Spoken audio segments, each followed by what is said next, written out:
네, 안녕하세요. 킥스클라우드 구독자 여러분, 주승입니다.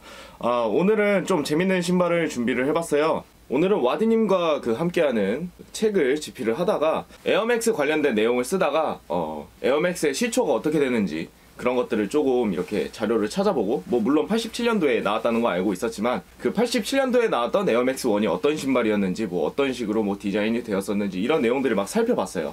근데 그러다가 이제 저도 입고 살고 있었던 단 하나의 신발이 생각이 납니다. 바로 이 에어맥스 제로인데요. 이 신발에 대해서 조금 더 알아보려고 그래요. 그러면은 일단 에어맥스 1부터 한번 살펴보고 가시죠. 이 책은 제가 초등학교에 들어가지 않았었던 미취학 아동 시절에 집에 있었던 백과사전 같은 책입니다. 이 책에서 저도 모르게 에어맥스 1을 처음 접했었어요. 이제 사진으로 볼 수 있는 백과사전에 포함이 될 정도로 에어맥스 1은 아주 성공을 한 신발 중에 하나였습니다. 이 책을 보면은 여러가지 내용들이 나와 있었어요. 근데 사실 어렸을 때는 무슨 내용인지보다는 그냥 그림을 보고 글씨를 좀 읽어보는 정도의 수준이었던 것 같습니다. 축구 얘기도 있고, 육상 경기라는 탭이 나오는데 바로 이 책에 이렇게 에어맥스가 이렇게 소개되어 있는 것을 확인하실 수 있습니다. 그렇다면 바로 이 에어맥스 1을 한번 살펴볼 텐데요. 이 신발은 1987년에 처음 등장했어요. 디자이너는 에어맥스 시리즈의 아버지이기도 하고, 그리고 에어조던 시리즈에서도 엄청난 디자인을 보여주면서 나이키에서 아주 전설적인 디자이너로 인정을 받는 틴커 해필드의 작품입니다. 이 에어맥스 1의 모티브가 된 것은 파리의 퐁피두 센터라고 하는 건물을 모티브를 해서 디자인을 했다고 합니다. 그리고 여러분들이 비저블 에어가 이렇게 눈으로 확인되는 가장 첫 번째 에어맥스 시리즈이기도 합니다. 1987년에 첫 데뷔를 하고 나서 엄청 많이 사랑을 받았어요. 1987년도에 디자인 됐다고 하기에는 세련된 스타일의 옷에 신게 되면은 모던하게 보이기도 하고, 그리고 올드스쿨하게 옷을 입게 되면은 약간 클래식하게 보이기도 하는 엄청난 디자인을 뽑아냈다고 할 수 있겠습니다. 2017년에 30주년을 해가지고 원판의 실루엣을 복원해가지고 30주년 애니버서리 모델로 이렇게 에어맥스 1 흰빨과 흰팔을 발매를 했었고요. 그러면 지금 보여드릴 신발은 어떤 신발인지 여러분들한테 한번 보여드리도록 하겠습니다. 아까 오프닝에서도 보여드렸던 바로 이 에어맥스 제로라는 신발인데요. 이 에어맥스 제로라는 신발이 재밌어서 사실 오늘 이 영상을 준비를 했어요. 그러니까 이 에어맥스 제로는 에어맥스 1의 전신입니다. 가장 첫 번째 시리즈가 에어맥스 1이라고 했는데, 그러면 그 전에 나왔었던 에어맥스 제로라는 신발은 뭐냐? 이것 또한 나이키가 에어맥스의 스토리를 이용해서 새로운 신발을 런칭을 한 건데요. 이 신발은 사실 단 한 번도 실제 모형으로 제작된 적이 없었던 신발입니다.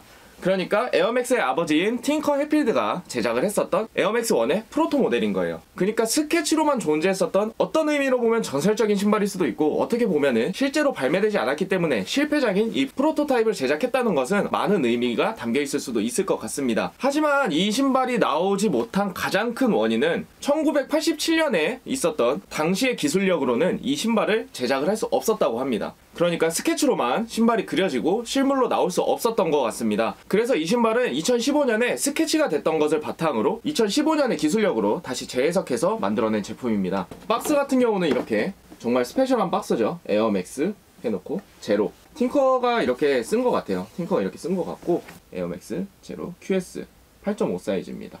안에 구성품은 따로 없고요. 이렇게 틴커 해필드에 사인이 들어가 있는 이 에어 모양의 플라스틱 모형이 들어가 있습니다. 반대편에는 이렇게 에어맥스 제로라고 적혀 있고요.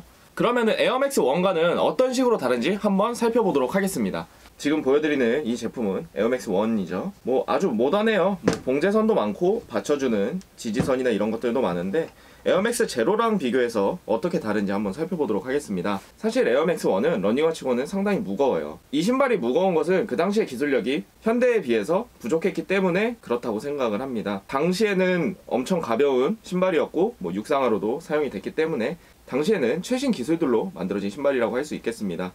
어퍼의 모양은 이렇게 봉제선이 되어 있는 모양이고, 여러 가지로 신발이 뒤틀리지 않게 잡아주려고 노력한 모습이 많이 보여요. 이렇게 옆쪽 토박스 부분에서 이어지는 부분들을 전부 다 이렇게 봉제선으로 처리를 해놨고, 뒷부분에는 에어 쿠션을 사용해서 쿠셔닝을 제공을 했죠. 중창은 물론 폴리우레탄 재질로 되어 있어서 가수분에 좀 취약하지만요.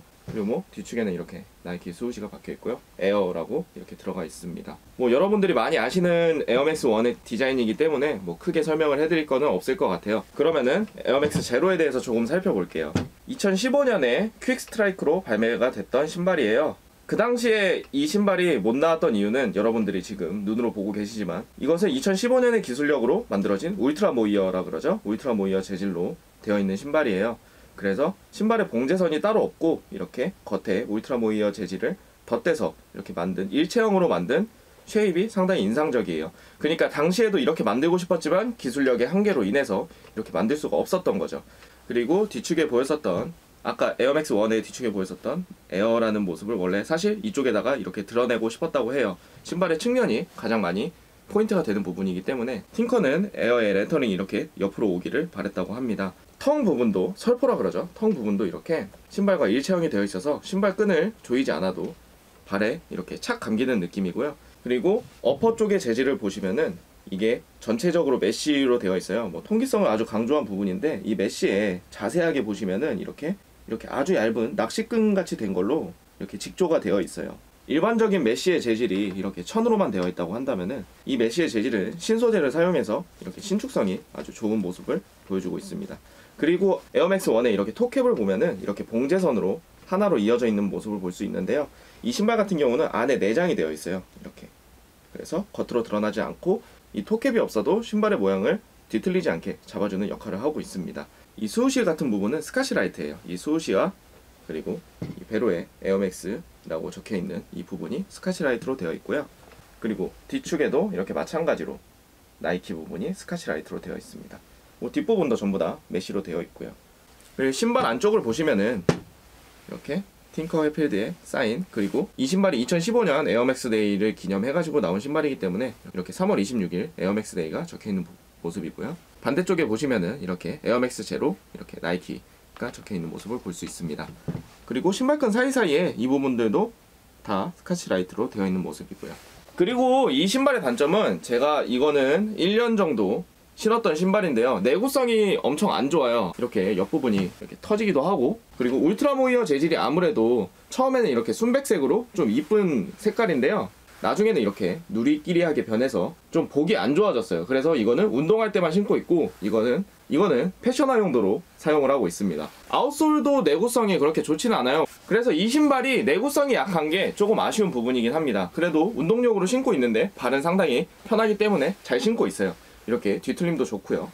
에어솔이 하나밖에 없음에도 반발력도 상당히 좋은 편이라서 운동할 때 다리에 그렇게 부담이 가는 모습은 없었어요. 사이즈는 정 사이즈를 추천을 드려요. 저 같은 경우는 보통 270을 신기도 하는데 이 265가 맞는 거 보면은 뭐 정 사이즈를 신으셔도 무관할 것 같습니다. 그래서 이 신발을 나이키가 처음 기획할 때는 나이키의 그 데이터베이스 창고에 아주 깊숙한 곳에 박혀 있었던 팅커 해필드의 스케치 하나만으로 이 신발을 제작을 하게 되었다고 합니다. 어떻게 보면은 이 에어맥스 1의 전신인 프로토타입의 에어맥스 제로기 때문에 이 신발이 발매했다는 것 자체만으로 되게 기념비적인 제품이 되기는 했어요. 하지만 이 에어맥스 제로 이 흰남 컬러 이후로는 뭐 이렇다 할 인기를 끌지는 못하고 있습니다. 이 에어맥스 1 같은 경우는 뭐 시간이 지나도 계속적으로 콜라보레이션 제품이 나오기도 하고 꾸준히 인기를 끌고 있는 모델입니다. 사실 별거 없는 내용들이기는 해요. 하지만 이 에어맥스 1이라는 신발이 어떻게 탄생을 하게 됐고 그 전신인 에어맥스 제로는 어떤 신발인지 여러분들한테 좀 보여드리고 싶어서 이 리뷰를 준비했습니다. 다음번에도 이렇게 좀 진한 신발이지만 이야기거리가 있는 신발들로 여러분들을 찾아뵙도록 하겠습니다. 구독과 좋아요, 댓글을 남겨주시면 저 진짜 좋아 죽어요. 그렇다면 다음번엔 더 좋은 리뷰들로 찾아뵙도록 하겠습니다. 감사합니다.